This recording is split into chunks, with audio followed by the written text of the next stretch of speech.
கப்பல் விளாகர்ஸ் காலப்போக்கில் fairness cream விற்கிறதும் soap இந்த மாதிரி விஷயங்கள் தான் கப்பல் விளாகர்ஸ் பண்ணிட்டு இருந்தாங்க. சரி, அதை விட இவங்க பண்ணிட்டு போயிடுவாங்க அப்படின்னு நம்ம வந்து பெருசாக கண்டுக்கல. ஆனால் இவங்க காலப்போக்கில் வந்து தமிழ்நாட்டு மக்களுக்கு இவ்வளோ எதிராக திரும்புவாங்க அப்படிங்கிறது வந்து நம்ம எதிர்பார்க்காத ஒரு விஷயம் தான். குறிப்பாக பார்த்தோம்னாக்க பொலிட்டிக்ஸில் வந்து இவங்க யாருக்கெல்லாம் சப்போர்ட் பண்ணுறாங்க அப்படின்னு பார்த்தோம்னாக்க இந்த தம்பதி வந்து மிகப்பெரிய பங்காற்றிருக்காங்க.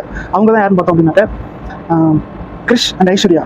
இவங்க வந்து பெரும்பாலும் வந்து இவங்க என்னமோ கப்பல் விளையாட என்னமோ பண்ணிட்டு போயிட்டு இருப்பாங்க. இப்போ காலப்போக்கில் எதுக்கெல்லாம் வந்து ப்ரொமோஷன் பண்ண ஆரம்பிச்சிட்டாங்க அப்படின்னு பார்த்தோம்னாக்க பான் ஹபுக்கெலாம் இங்கே வந்து ப்ரொமோட் பண்ண ஆரம்பிச்சிட்டாங்க. அது எந்த மாதிரி பண்ணுறாங்க அப்படின்னு பார்த்தோம்னாக்க யூடியூப், இன்ஸ்டாகிராம் இந்த மாதிரி சோசியலில் குழந்தைங்க பார்க்கக்கூடிய பிளாட்ஃபார்ம்லாம் இவங்க வந்து மறைமுகமாக அதை வந்து டீச் பண்ணுறாங்க அப்படிங்கிறது வந்து ரொம்ப வந்து மோசமான விஷயம் தான்.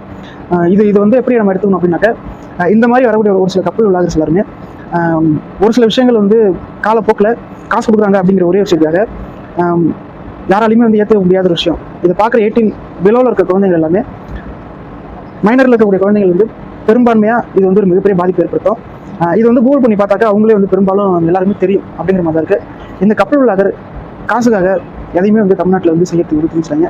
அதனால் கிரிஷ், ஐஸ்வர்யா இந்த மாதிரி பெரும்பாலும் நிறைய பேர் வந்து இன்ஃப்ளூயன்சர்ஸ் அப்படிங்கிற போர்வையில் வந்து நிறைய பேர் சுற்றிட்டு இருக்காங்க.